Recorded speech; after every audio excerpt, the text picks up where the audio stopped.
High school. High school is a time of firsts. It's a time for your first love, your first kiss, your first car.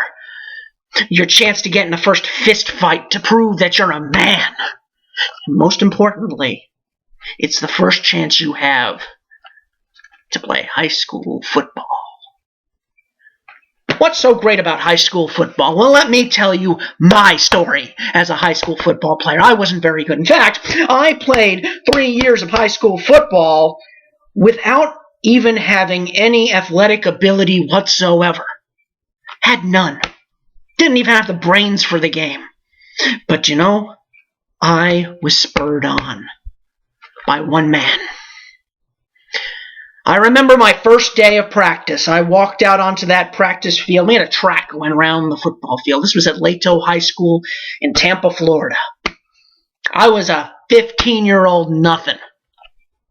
Sophomore coming up on this field. There was no freshman in my high school.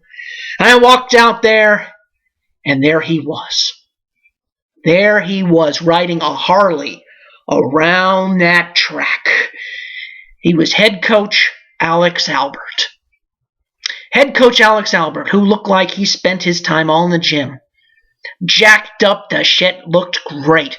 And he also wore the world's shortest shorts. We'll get to that later, if at all. Point was, this man intimidated the hell out of me, and he intimidated the hell out of a lot of people. Leto was not a school that was in a neighborhood that where you could get the greatest athletes. Had a lot of Hispanics. It was a lot of smaller players. But yet, Coach Albert never used that as an excuse. He knew the only way we could win was by running a veer wing T offense, just like Bear Bryant, and playing tough, hard-as-nails defense. And by God, that's what we did. And he showed us what it meant to be a man and take responsibility for your actions, to go out there. We lost, we lost. But we won. We won as a family, as a team. And he would get the best out of every single player he had. Like I said, I had no physical attributes. I was terrible. I was slow. I wasn't quick. I wasn't smart. But he found a place for me on that team, and it wasn't necessarily, pouring water for other people, because I was probably too slow to do that too. But he stuck me where I needed to be, and by God, I felt as part of a family there. Kind of an odd part of the family, but nonetheless part of the family. And I have him to thank for that. He came to Leto High School in the late 80s. When my sister was attending Leto High School, and she was taking driver's ed and had Coach Albert. And the first thing she said when she got home that day, when she met Coach Albert, that this was the man who frightened her the most. And when I heard that, I said, I need to get to know this guy.